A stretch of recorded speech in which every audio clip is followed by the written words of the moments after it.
fin aquí estoy. Cuando me propuso que participáramos en el seminario de GREPA, bueno, pues pensamos que era una oportunidad para presentar un trabajo que casualmente la semana pasada estuvimos presentando en un congreso de Sevilla, de un tema que además es de mucha actualidad, porque el objeto de lo que vamos a hablar, obviamente ya no en formato de un congreso que apenas tienes tiempo, sino con mucho detenimiento y también pues orientado a los estudiantes, vamos a hablar de cuál es la situación de la calidad del empleo en la Unión Europea, pero diferenciado para los hombres y para las mujeres, porque vamos a ver que atiende a realidades distintas. Es un tema que no hemos trabajado en esto porque los asuntos de género parece que estén de moda, sino también porque, como vamos a ver, la crisis ha deteriorado la calidad del empleo, pero particularmente a las mujeres, que tienen más estudiantes. Y además porque nos gustaría introducir el tema de la calidad del empleo considerando que el empleo, y que este sea de buena calidad, es un derecho económico. ¿De acuerdo? Y ahí es como vamos a ligar los derechos económicos, los objetivos del milenio y la conceptualización del trabajo decente, de la OIT o en su versión más europea la calidad del empleo. Bueno, ¿cómo hemos llegado hasta aquí? Bueno, a finales de los años 90 se empieza a hablar, se plantea por parte de la OIT, pero también por parte de la Unión Europea, qué es el trabajo decente para la OIT o qué es la calidad del empleo en el marco de la Unión Europea, desplazando un poco lo que había venido siendo en las épocas anteriores el único objetivo, el objetivo principal en términos del mercado del trabajo, que era la cantidad, ¿vale? El desempleo, la tasa de desempleo. Bueno, pues un salto cualitativo de no solamente hay que preocuparse de la cantidad, sino también de la calidad. Sin embargo, con la llegada de la crisis, esto pasó a un segundo plano. En general, todo lo que no fuera el ajuste macroeconómico pasó a un segundo plano. Pero, además, en términos del mercado de trabajo, cuando la tasa de paro se disparó, particularmente en España, también en Grecia, todo lo relativo a la política de empleo se centró nuevamente en la cantidad, es decir, en esa tasa de desempleo desmesurada en algunos países, como he dicho, en Grecia y en España, y nuevamente dejamos de lado la calidad. De hecho, Laura explicará después un poco cómo el concepto de flexiseguridad, la pata de seguridad se fue perdiendo hasta haber desaparecido y de hecho no se ha recuperado en los discursos en la actualidad. Bueno, así que ese deterioro en la calidad del empleo se caracterizaba básicamente por unas tasas de temporalidad muy altas y también por una parcialidad involuntaria, que no siempre es fácil de medir, como después vamos a ver. Y todo esto además se veía que había una gran segmentación, una realidad distinta, si veíamos cuál era la participación de las mujeres y de los hombres en el mercado de trabajo. Y por si la situación no fuera compleja, además estaban todos los retos que se plantean como consecuencia de la aplicación de la tecnología a los procesos productivos y a la participación del factor trabajo en la actividad económica, es decir, todos los retos a futuro, ¿no? O las grandes transformaciones que va a sufrir el empleo, incluso con la probable desaparición de muchos empleos tal y como los conocemos hoy en día. Así que con este panorama, nosotras lo que nos planteamos es cómo podemos llegar hasta el objeto que queremos analizar, pero partiendo de que es un derecho, o sea, de que el trabajo en una serie, o sea, con calidad, vamos a decir, es un derecho económico que aporta además todos los movimientos feministas para introducir la perspectiva de género y también todas las aportaciones teóricas que vienen desde el campo del estudio del empleo. Y con todo ello lo que queríamos, o sea, el objetivo final, que vamos a explicar después con detalle, es crear un indicador para medir la calidad del empleo, pero un indicador que, como vamos a ver, es distinto para los hombres y las mujeres porque va a recoger esa diferencia que hay en los mercados. Bueno, entonces, como hemos dicho, vamos a partir, en primer lugar, de considerar que el empleo es un derecho humano que está recogido en el Pacto Internacional de los Derechos Económicos, Sociales y Culturales. Aquí, por si no tenéis un contexto, tanto que estamos en una facultad de economía y la verdad, rara vez estudiar algo de derechos humanos, o al menos eso dicen mis estudiantes cuando yo les hablo del Pacto de Derechos Económicos, sí me gustaría matizar que los derechos humanos después se desarrollaron en dos pactos distintos.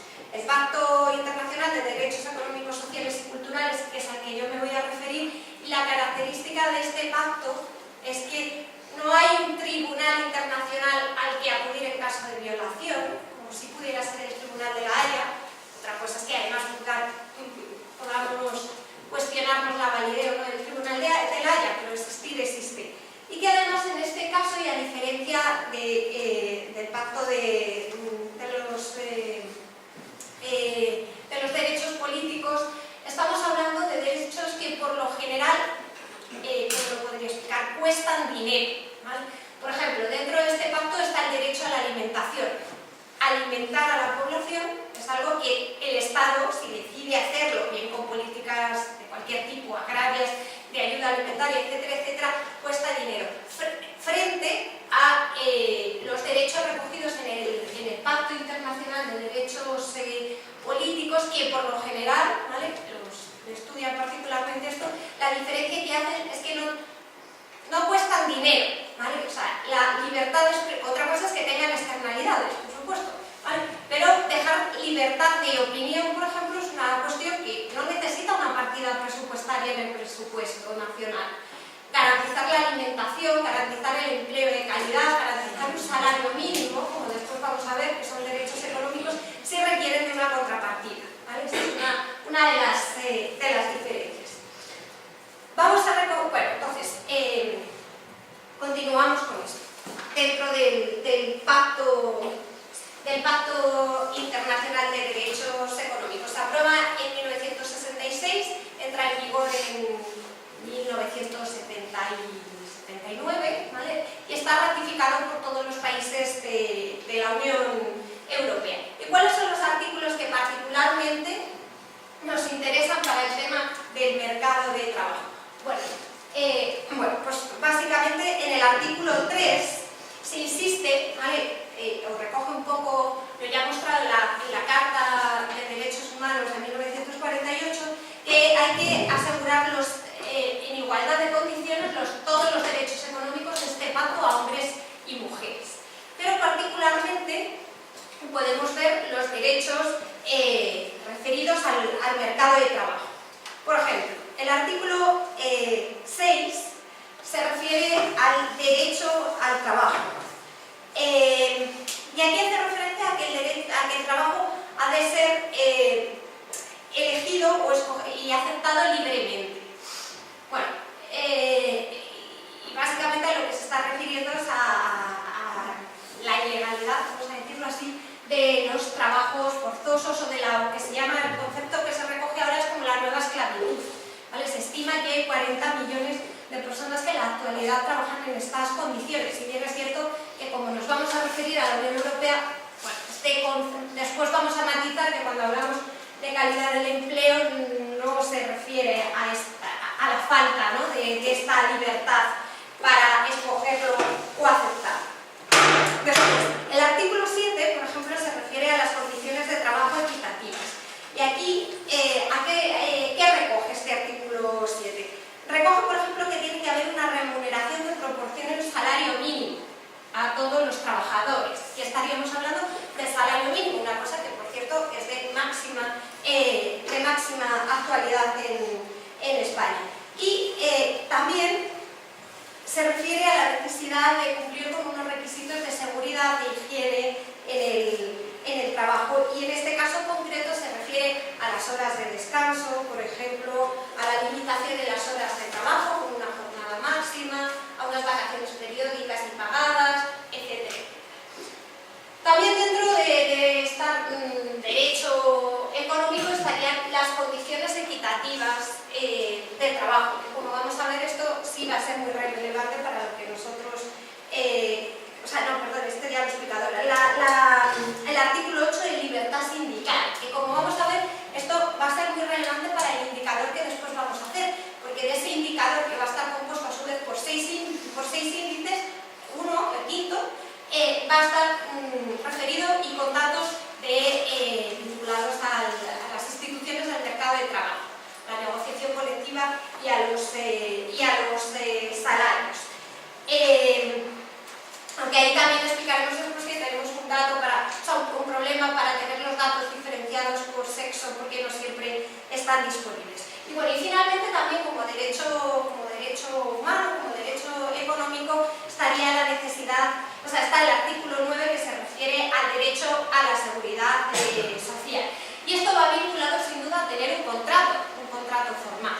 Bueno, y ojo, porque esto también va a ser relevante para la perspectiva de género, porque con frecuencia el porcentaje de mujeres que tienen trabajo, empleos informales, es decir, sin contrato y por lo tanto sin derecho a seguridad social, aquella la que fuera en el país del que estemos hablando, pues afecta más a las mujeres que a los hombres. Bueno, es todo esto que he ido explicando. Por otro, hemos dicho que nuestro trabajo deriva de tres pilares, o sea, lo que hemos investigado nosotras. El derecho al trabajo como derecho económico, lo que aportan las reivindicaciones feministas, sería el segundo de los pilares. Aquí las reivindicaciones feministas a lo largo del siglo XX, tengo así una descripción muy breve y que por supuesto según países puede tener diferencia, pero partieron básicamente de reivindicar primero los derechos civiles, por ejemplo el derecho a voto, ¿vale? El derecho civil político, el derecho a voto, y posteriormente los derechos económicos, con la inserción al mercado de trabajo y que en el caso de Europa podemos decir que se generalizó, que se amplió en gran medida a partir de los años 60 y de los años 70, pero también con la participación de las mujeres en el sistema, en los medios, o sea, en la propiedad de los medios de producción o el acceso a la financiación, que todavía hay grandes diferencias. Y con eso, con el pilar político, con el pilar económico, digamos que tendríamos el conjunto de los derechos plenos de las mujeres. ¿Cómo se ha incorporado esto? O sea, ¿cuáles han sido los elementos más importantes desde el carácter internacional, o sea, primero a nivel internacional? En primer lugar, con las conferencias internacionales sobre la mujer. La primera de ellas fue en 1975, en México, la segunda en Nairobi 10 años después, pero la que realmente marcó la diferencia y el salto cualitativo en la inclusión de los asuntos de género en las políticas fue la conferencia de Beijing en el 2005. Porque una de los... ¿En qué año he dicho? Bueno, en 1995. ¿Por qué? Porque ahí se introdujo la transversabilidad de la perspectiva de género, el mainstreaming, que se conoce más comúnmente con la palabra en inglés. Y de toda la plataforma de acción y el documento de acción que surgió de ahí, de la conferencia de Beijing, pues uno de los pilares que hay es precisamente sobre la relación entre la mujer y la economía, no el empleo en sí, sino en general de la economía. Y ahí hay algunos elementos fundamentales para el mercado de trabajo, ¿vale? Porque establece una agenda política a nivel internacional, por ejemplo, encaminada a favorecer el fomento del empleo por cuenta propia, el acceso al crédito, la creación de microempresas, mejorar la situación de aquellas mujeres que tienen bajos ingresos derivados de una menor participación en el mercado de trabajo, etcétera, etcétera. Toda una agenda, ¿vale?, más o menos amplia, que se colocó en 1995 a través de la plataforma de Beijing relacionando a la mujer y la economía. Años más tarde, a ver si dejo de confundirme con los años, ahora sí, en el 2015, lo renovado, pues bueno, los Objetivos de Desarrollo Sostenible, que han venido a sustituir a los Objetivos del Milenio, establecen en el objetivo número 5 la igualdad de género. Este objetivo sí deriva de un objetivo más o menos equivalente en los Objetivos de Desarrollo del Milenio previamente. Pero además también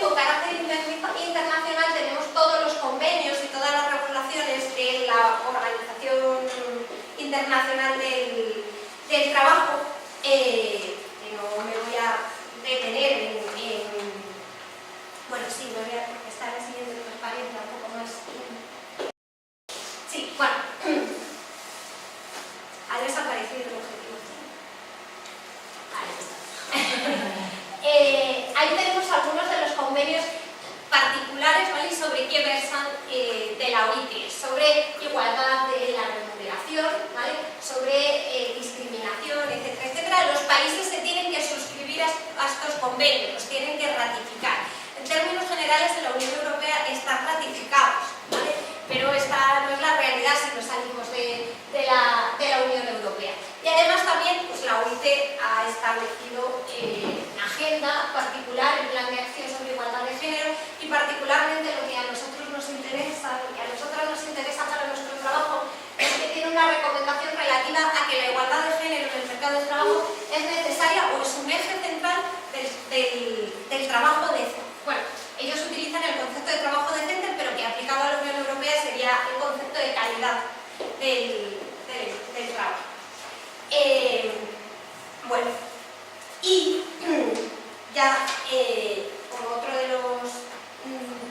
como otro de los pilares que explicaría cómo vamos a llegar a hacer este indicador, ¿vale? Esto nos lo va a explicar más Laura, estaría todo lo relacionado con el trabajo decente, tanto desde la perspectiva internacional, también con el objetivo de desarrollo sostenible, en este caso es el número 8, y en este caso sí es nuevo respecto, es decir, no hay nada sobre esto en los objetivos de desarrollo sostenible.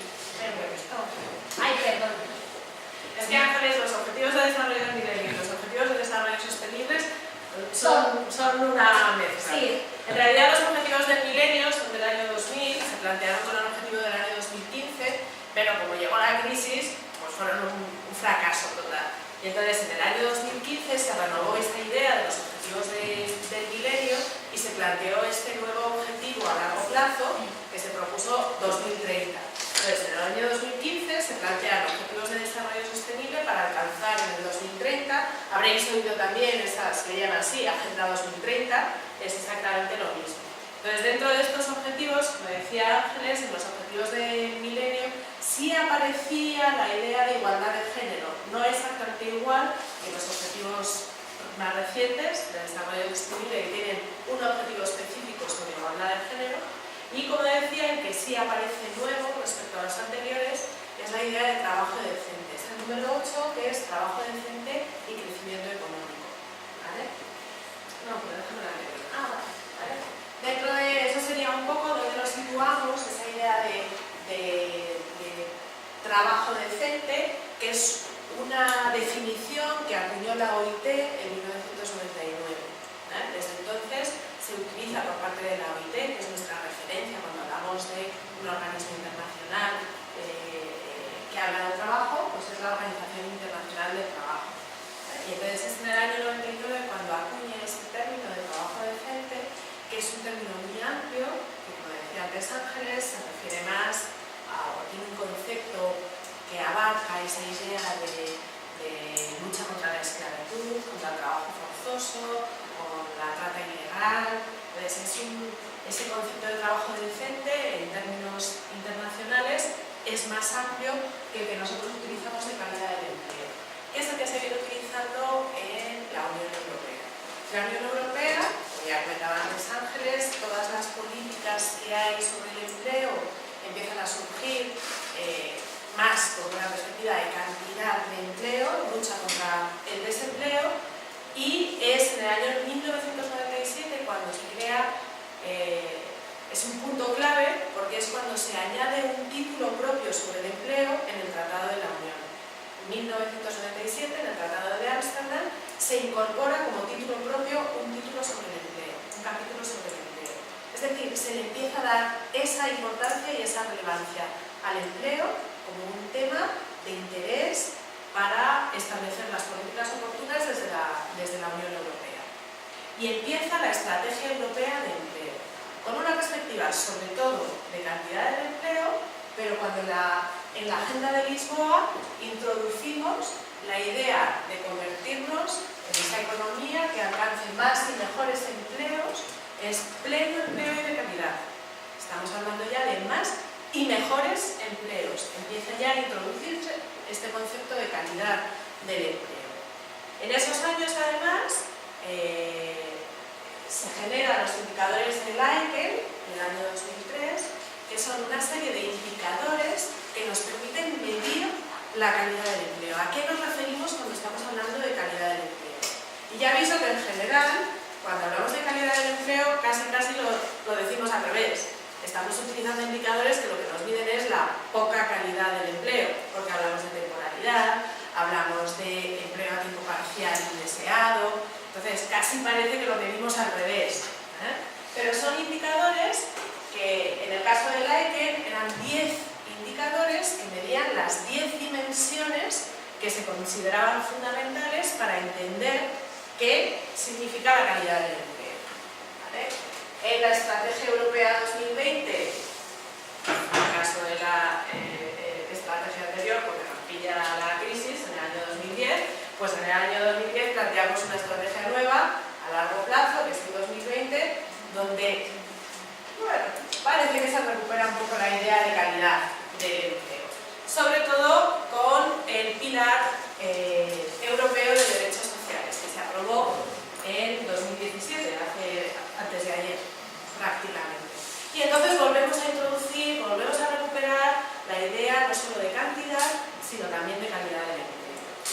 Entonces, como decía, en el objetivo número 8, que es trabajo decente y crecimiento económico, pues se añaden esas metas, que no es simplemente crecer y aumentar la cantidad de empleo, sino que ese empleo sea trabajo decente, con protección de los derechos de los trabajadores, en un entorno de seguridad y de salud en el trabajo, con igualdad salarial, es decir, con más definiciones o con más dimensiones que estrictamente las que veníamos utilizando de temporalidad y empleo a tiempo parcial. Y por eso, cuando hablamos de calidad del empleo, la OIT ha diseñado estas dimensiones para medir la calidad del empleo. Parecido a aquellos objetivos o aquellos indicadores que utilizábamos en la EQE. De hecho, son dimensiones muy similares. La primera sería la protección y la ética del empleo. En el número 2 tenemos ingresos y prestaciones por desempleo, es decir, la calidad intrínseca del puesto de trabajo en cuanto a remuneración y horas de trabajo. Tenemos tiempo de trabajo y conciliación. Tiempo de trabajo suficiente para que haya remuneración suficiente y por lo tanto ingresos, pero por otro lado tiempo de trabajo que nos permita conciliar la vida laboral y familiar. Seguridad y protección social, seguridad en el empleo, seguridad e higiene en el empleo es otra de las perspectivas o dimensiones que nos mide la calidad del mismo. Como avanzaba antes Ángeles, la idea de diálogo social y negociación colectiva, y aquí es donde entran también los derechos sindicales. Cualificación y formación, y aquí claramente la Unión Europea tiene la idea de formación a lo largo de la vida laboral, no solamente para entrar en el mercado de trabajo, sino a lo largo de la vida. Y la motivación y relaciones del empleo, la motivación intrínseca. De todas estas dimensiones, que ya digo que normalmente las medimos al revés, porque lo que hay es bajos salarios, tenemos una excesiva temporalidad, hay dificultad para compaginar o para poder conciliar la vida laboral y familiar precisamente por los horarios interminables, como señala ahí, la dificultad de acceso al mercado de trabajo, las barreras de acceso al mercado de trabajo, es otra de las maneras que nosotros tenemos de hacernos una idea de cuando hablamos calidad del empleo, de qué estamos hablando. Pues ya digo que normalmente lo medimos en términos negativos. Normalmente la idea que tenemos de la calidad del empleo es al revés, es lo que es poca calidad o baja calidad del empleo. Nosotros lo que hemos utilizado, porque ya es la metodología, ¿verdad? Ya lo que hemos utilizado ha sido las 6 primeras dimensiones, se nos queda fuera la motivación. Y ahora explicaremos por qué, y es por el tipo de datos y el tipo de indicadores que hemos manejado. ¿Qué es lo que queremos hacer con este indicador que hemos construido? Es un indicador sintético, siguiendo un poco la idea de intentar medir, hacer una evaluación y un seguimiento de los objetivos de desarrollo sostenible, pues vamos a medir. No podemos saber si nos estamos acercando a la meta o no, si no conseguimos medirlo. Entonces, por eso vamos a hacer un indicador. Hemos pensado en un indicador sintético porque es más fácil, nos sintetiza toda la información en un solo número y es más fácil de hacer ese seguimiento, ¿no? Y de hacer más visual y más cómodo. Con esa necesidad de además no medir un único objetivo de desarrollo sostenible, que sería la igualdad de género, por ejemplo, o solo el trabajo decente. Queremos medir dos. Queremos medir el trabajo decente, pero para mujeres y para hombres. Si es igual, si es distinto o qué es lo que pasa. Así que aunamos los objetivos 5 y 8, que son los que hemos estado hablando todo el rato. Es verdad que sintetizar esa información, una información multidimensional en un único indicador, pues hombre, nos puede hacer perder un poco de perspectiva, pero por eso lo que hemos hecho ha sido medir las diferentes dimensiones y luego aunarlas en un único indicador. Y lo que queremos es precisamente captar que cuando hablamos de trabajo decente o de calidad del empleo, no podemos hablarlo de forma genérica. Tenemos que distinguir entre si estamos hablando de calidad del empleo en el caso de las mujeres o en el caso de los hombres, porque las diferencias son más que considerables. Entonces no podemos estar diciendo que queremos mejorar la calidad del empleo si solamente nos quedamos con una perspectiva. Entonces por eso queremos diferenciar. Y además, siguiendo las recomendaciones de la ONU, y en este caso también del PNUD, que ya empieza a hacer, a partir del año 2014, índice de desarrollo humano desagregando hombres y mujeres. Entonces, las recomendaciones siempre desde los objetivos de desarrollo sostenible es desagregar toda la información siempre que sea posible en hombres y mujeres, para precisamente ver si estamos hablando de situaciones diferenciadas o nos dan un indicador común. Este sería un poco el indicador. Ahí está un poco ya más la metodología, pero yo lo explico así, sin tener que fijarnos tanto. Lo que estamos haciendo es hacer un indicador para los 28 países de la Unión Europea, para cada uno de los 28 países, desde el año, la intención es desde 1997 hasta el último dato disponible, 2017. ¿Vale? Y vamos a hacer un indicador de calidad del empleo para hombres y otro indicador para mujeres, como digo, para cada uno de los países y para cada uno de los años. ¿Vale? Vamos a reescalar toda la información para que sea comparable de 0 a 100, de manera que siempre, cuanto mayor es el índice, mayor es la calidad del empleo. En el caso de que alguna de las variables influya de forma negativa, lo que hacemos es restarlo de 0. ¿Vale? De manera que así siempre podamos leer el indicador, cuanto mayor es el indicador, mayor es la calidad. ¿Vale? Y la diferencia con otros indicadores de este tipo que se están haciendo es que lo que hacemos también es ponderar cada una de las variables en el conjunto del indicador, y las ponderaciones van a ser diferentes para cada año y para hombres y mujeres. Es decir, el peso de cada una de las variables en el conjunto del indicador va a ser distinto. Lo vamos a hacer dividiendo uno por la desviación típica, de manera que cuanto más homogéneas sean las variables entre los países, mayor peso le vamos a dar a esa variable en el conjunto del indicador, porque lo que nos está diciendo es que es más significativo. ¿Vale? De manera que cuando tengamos oscilaciones mayores, pues le vamos a dar un menor peso. Vamos a tener entonces 6 indicadores parciales para cada una de las dimensiones que hemos señalado. ¿Vale? Tendremos uno que será el índice de igualdad y no discriminación, de calidad intrínseca del puesto de trabajo, de tiempo y conciliación, de acceso, estabilidad o permanencia en el empleo, el de negociación colectiva y participación de los trabajadores, que aquí ya es el menos separado para hombres y mujeres, y un índice de formación. Y como dice ahí, lo primero ha sido ir reescalando y elegir las variables que hemos tenido en cuenta en cada uno de los indicadores. Prácticamente la mayoría de las variables están sacadas de la Labour Force Survey, de la encuesta de población activa de la Unión Europea, salvo alguna que puede ser de la OIT, de la OCDE, salarios son de la OCDE, y para el índice número 5, que es el de negociación colectiva, hemos utilizado datos de NISER, que es el mayor experto en esto y que tiene la base de datos más amplia. ¿Vale?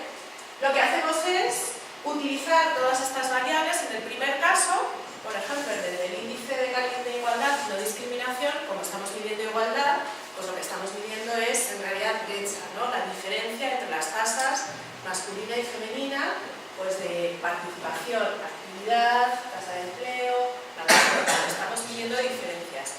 Y lo que nos va a medir la mayor diferencia va a ser en la desigualdad por edad. Este indicador va a ser prácticamente igual para hombres y mujeres, salvo en los casos de la edad. Cuando estemos viendo tasas de desempleo de menores de 25 años o tasas de empleo mayores de 50. ¿Vale? Y está diferenciado para hombres y para mujeres. En el resto, pues ya sí que van a ser claramente diferentes, porque estamos viendo la calidad intrínseca del puesto de trabajo, y este sí que tiene un pequeño truco. No tenemos los datos separados para hombres y mujeres. Lo más parecido que tenemos es, a través de la encuesta de estructura salarial, cuál es la ponderación del salario hombres y mujeres, pero no tenemos los datos para todos los años. ¿Qué es lo que hemos hecho? Aplicar esa diferencia a los datos de salarios que sí tenemos anuales. ¿Vale? Entonces hemos aplicado los 3 años que tenemos de la estructura salarial para poder sacar el salario medio anual diferenciado hombres y mujeres, siguiendo la misma metodología que hace el PNUD con el índice de desarrollo humano. Y sí, lo vemos muy diferente en el caso de las horas. Los hombres en general trabajan más horas que las mujeres. Con lo cual eso se refleja también en salarios diferenciados. Tiempo de trabajo y conciliación, aquí como decía Ángeles, una de las claves está en el empleo a tiempo parcial involuntario. ¿Vale? Eso tenemos el dato en la encuesta de población activa, está esa información. Pero específicamente el que es por cuidado de familiares, por cuidado de niños, porque también lo podemos identificar y ahí es mayoritariamente femenino. Tenemos algunos datos que nos intentan medir si ese tipo de trabajo es flexible, por ejemplo, trabajando fines de semana, mayor adaptación o participación en los trabajos de fines de semana, y el trabajo o el pluriempleo, cuando hay más de un empleo. Los otros índices, el de estabilidad y permanencia, pues bueno, es acceso, estabilidad y permanencia. Estamos viendo también tiempo parcial, trabajo por cuenta propia, las tasas de temporalidad y el paro de muy larga duración, siempre distinguiendo mujeres y hombres. Y este es el que os decía que también es un poco peculiar. Tenemos algunos datos de tasa de afiliación distinguiendo mujeres y hombres en esta base de datos que os decía de ISER. No es para todos los países, pero hemos intentado para la mayoría de los países que sí se podía incluirlo. Y el que no tenemos diferenciado es mujeres y hombres de forma conjunta, es la cobertura de la negociación. Ahí sí que es imposible diferenciar los datos. Tenemos ganas de hacer ahí una aproximación, a lo mejor viendo en qué sectores puede haber una mayor proporción de mujeres, si son sectores con una mayor cobertura o una menor cobertura. Pero bueno, no nos ha dado tiempo a hacerlo para esta vez, pero es la idea de seguir trabajando por este camino. Como veis, son todos datos objetivos. No estamos introduciendo la calidad del empleo desde la perspectiva subjetiva. Hay muchos indicadores que intentan medir esa perspectiva más subjetiva de la calidad del empleo.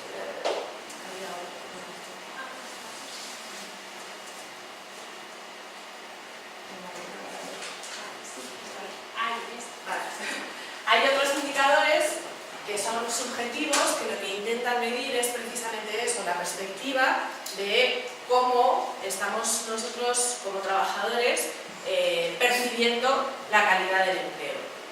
Hay muchas encuestas donde se puede sacar esta información. La encuesta de condiciones de vida es fundamental. ¿Qué es lo que pasa? Que no son datos anuales. Y además es una encuesta que ha ido cambiando a lo largo del tiempo, ha ido cambiando la metodología, con lo cual es muy difícil comparar unos años con otros. Y como nosotros lo que queríamos con este indicador es medir evolución en el tiempo y comparar países, nos parecía que era más interesante hacer esta otra metodología de un indicador objetivo. Se han hecho muchos indicadores objetivos, pues, con indicadores multidimensionales de este tipo, utilizando a lo mejor técnicas de análisis factorial o de análisis discriminante. Hay otros indicadores, y el más parecido a este que nosotros hemos hecho es el Job Quality Index de TUI, que también da información separada para mujeres y hombres, pero le pasa lo mismo. Al introducir datos de la encuesta de condiciones de vida, no puede hacer la comparación o no puede hacer una evolución de todos los años. Nos sirve para ver un año y a lo mejor comparar con otro año lejano, pero sin que sea en todas las dimensiones de la calidad del empleo. Por eso hemos elegido nosotros este. Hay otros que utilizan microdatos, por ejemplo, de la muestra continua de vidas laborales, para el caso de España, que son muy interesantes, pero son solo para el caso de España. No nos podemos comparar esos resultados con otros países que no tienen una encuesta similar. De manera, en este caso no es una encuesta, es la muestra continua de vidas laborales. De manera que por eso hemos elegido esta metodología para poder hacer esa comparación entre países y a lo largo del tiempo.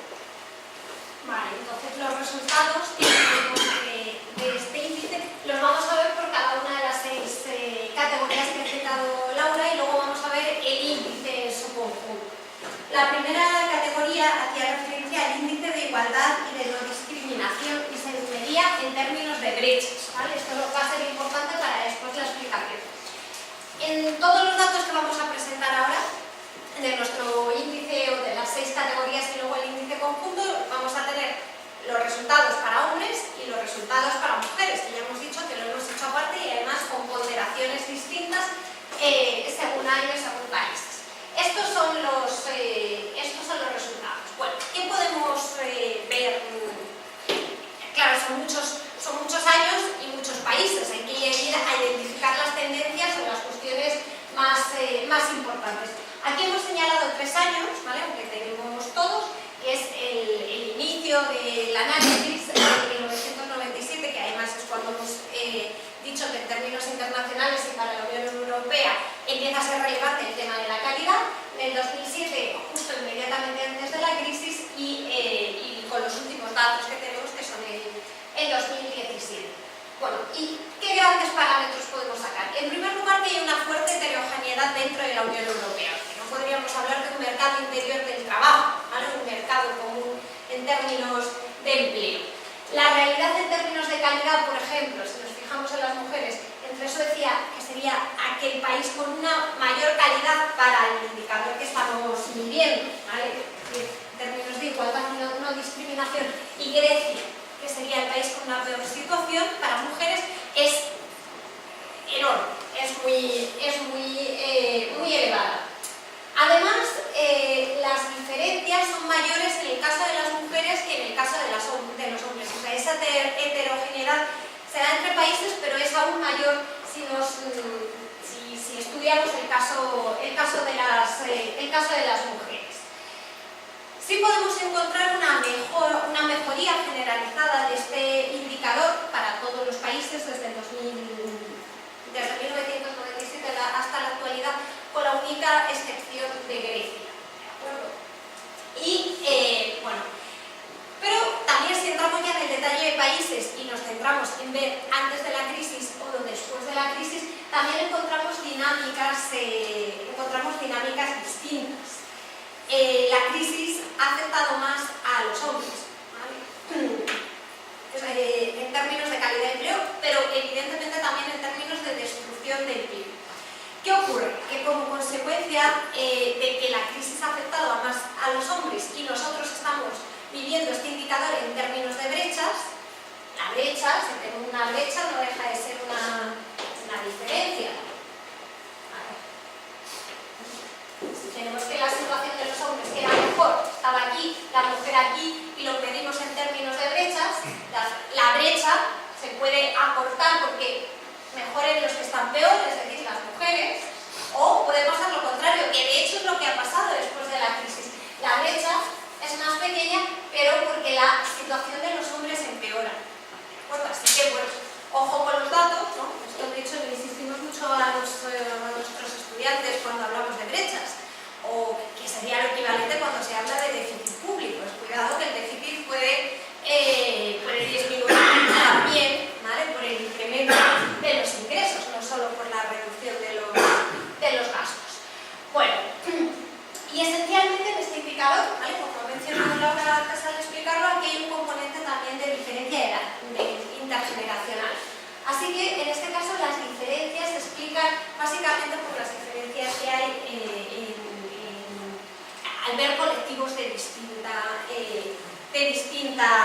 edad.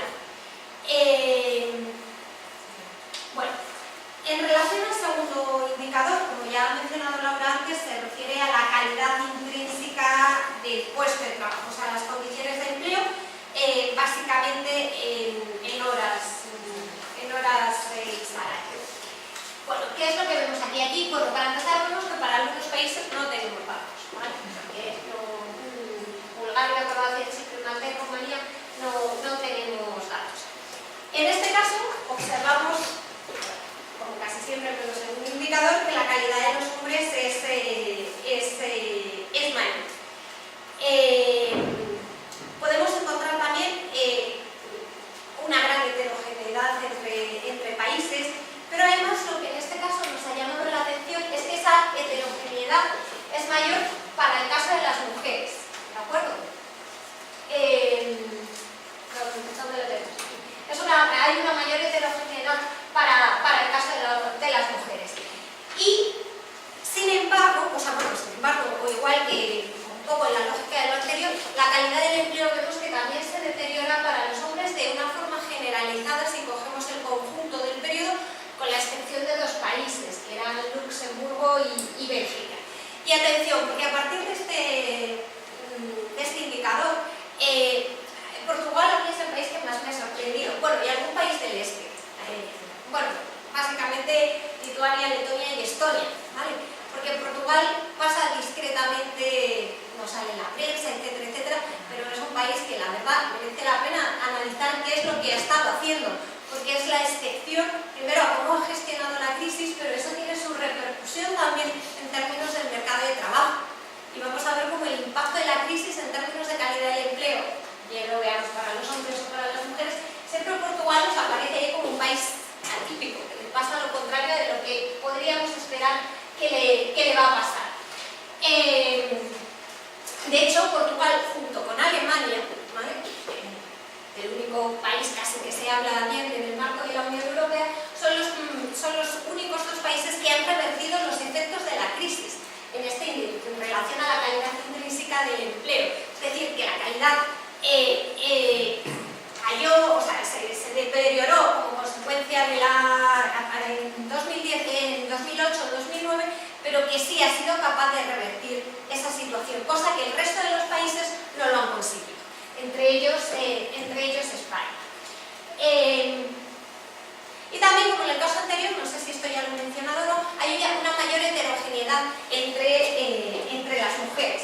Es decir, que la diferencia que hay entre las mujeres que están mejor, es decir, esas son, si no recuerdo mal, las luxemburguesas, y las que están peor, que son las belgas, es mucho, sí, también nos ha sorprendido que sea.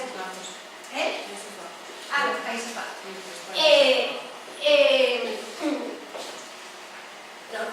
Sí que nos ha sorprendido también que son horas. Bueno, pues la diferencia entre estas es muchísimo mayor que la diferencia que hay entre el Reino Unido y en este caso también, ¿vale?, los Países Bajos, en el caso de los hombres. ¿Qué pasa? Que aquí estamos pidiendo tiempo también, y esto se relaciona con lo que antes hemos mencionado, ¿de acuerdo? La parcialidad aceptada voluntariamente, que habría que verse involuntaria, pues se asume como parte del rol femenino, del cuidado, la maternidad, etcétera, etcétera, en aceptar jornadas de tiempo parcial de forma más famosa, que las mujeres lo aceptan en mayor medida que los hombres. ¿Qué más? El indicador 3. El indicador 3, bueno, este también es bastante interesante, se refiere a la calidad del empleo y a la conciliación, ¿vale? Y en términos de conciliación, ¿qué es lo que tenemos? Está relacionado con lo que acabo de decir, con el hecho de la mayor aceptación del tiempo parcial, ¿de acuerdo?, por parte de la mujer. Y aquí, para esto no hay datos, a no ser que Laura haya descubierto unos datos nuevos, secretos, que es saber si esta menor dedicación, ¿vale?, de los trabajos es realmente voluntario, ¿vale?, o supone asumir un cierto rol casi con resignación, ¿de acuerdo? En este caso, y precisamente porque de lo que estamos hablando en términos de conciliación está relacionado con ese trabajo a tiempo parcial, pues no es de sorprender que la calidad de las mujeres sea mejor, ¿vale? Otra cosa es la interpretación no solo cuantitativa, sino cualitativa, que en términos de roles está detrás. Bueno, ahí, como siempre analizamos todos los países de la Unión Europea, pues siempre hay algún país que es una excepción, ¿no? En este caso es Francia y Chipre.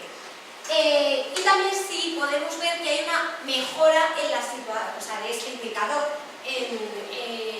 del indicador masculino.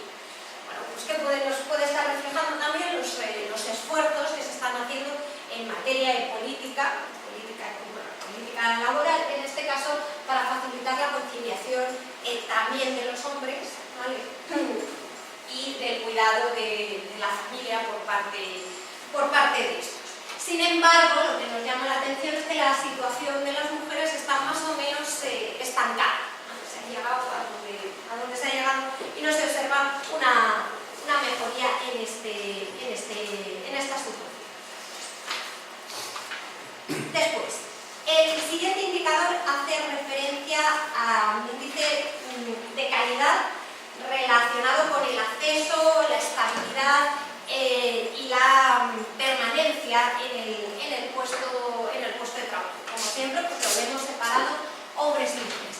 ¿Qué es lo que nos llama la atención aquí? Que hay una mayor semejanza de los datos, de los resultados entre hombres y mujeres, y que en ambos casos hay una mejoría desde 1997 hasta ahora, con excepciones, ¿vale? Con alguna excepción que en este caso, ¿vale?, es Grecia, Rumanía y la República Checa, para el caso de las mujeres, que sí se deteriora el indicador, y en el caso de los hombres para Chipre.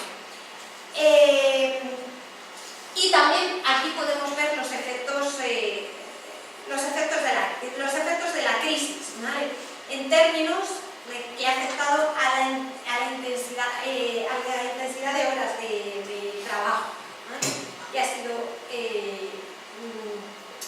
o sea, en la forma de cómo se han realizado los ajustes en el mercado de trabajo. Pues el quinto indicador de negociación colectiva, que como ya instituciones laborales, como ya decía Laura, en este caso sobre cobertura de los convenios colectivos, los datos no los tenemos. Podría hacerse una aproximación, pero no nos ha dado tiempo a hacerla, sobre cobertura. Pero también tenemos datos sobre afiliación, ¿vale? Aquí, ¿qué podemos observar? Que en términos generales, desde 1997 hasta ahora, se ha dado una pérdida de derechos generalizada, no solo para hombres y mujeres, sino generalizada en términos de países, incluso en los países que partían de una muy buena situación, como eran los países nórdicos, ¿vale?, esencialmente. O sea, incluso estos han visto deteriorarse, disminuir el número de porcentaje de afiliación, ¿no?, y cobertura, aunque ahí no sabemos los datos según sexo, de los convenios colectivos. Bueno, y finalmente el último indicador hace referencia a los temas de formación, ¿vale?, a los que nos referíamos antes. En este caso sí hay una cierta mejoría generalizada, concretamente para el caso de las mujeres, que sí se vio afectado por la crisis, ¿vale?, pero que se está consiguiendo revertir, obviamente, como siempre, con algunas excepciones. Y en este caso, casualmente, España está en las excepciones, ¿vale? O sea, mejora en términos generales de la Unión Europea, excepto en Dinamarca, el Reino Unido, Chipre, Grecia y España. Bueno, y hemos visto todas las dimensiones, pero podemos ver dónde se posiciona cada país en un índice global. El índice... bueno, primero vamos a ver qué ha pasado en España. Me acordaba que también... Bueno, aquí podemos ver el índice particular de España, que engloba esas seis facetas que hemos visto previamente. ¿Y qué podemos decir? Bueno, en primer lugar, la característica general, pues si uno mira así el gráfico y poco más que le piden que describa qué ve, es que es evidente que la calidad de los hombres es mayor, ¿de acuerdo? En todos los años. Pero sí vemos ahí un cambio de tendencia, ¿vale? Bueno, primero que antes de la crisis va mejorando la calidad del empleo tanto para hombres como para mujeres, y observamos que a partir de la crisis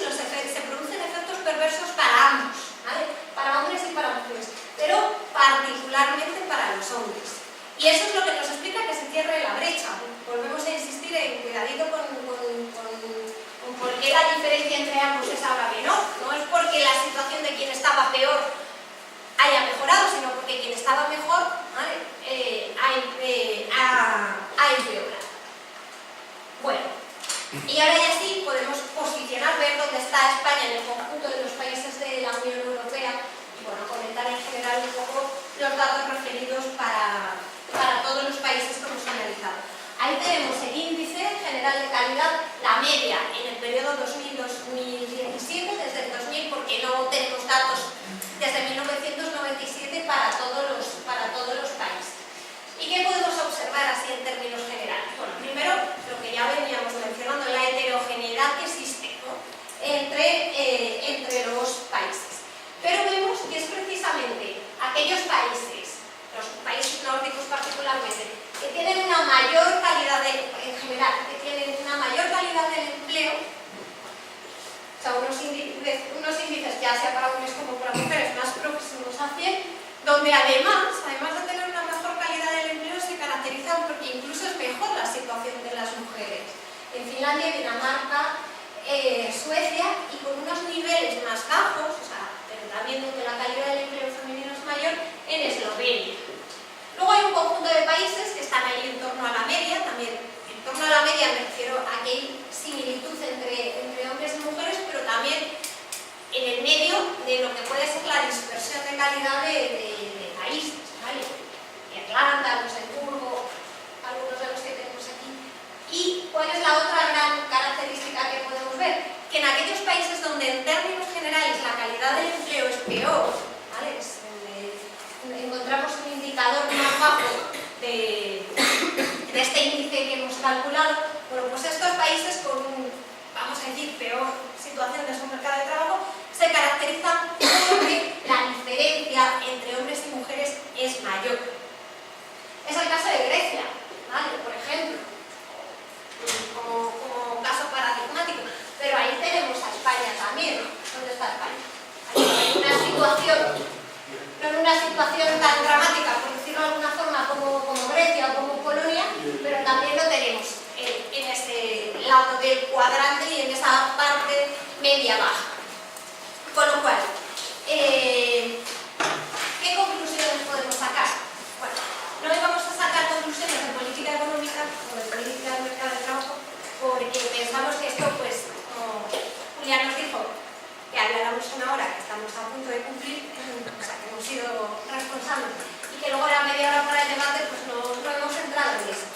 Pero ¿qué podemos decir como gran conclusión, aparte de lo que he señalado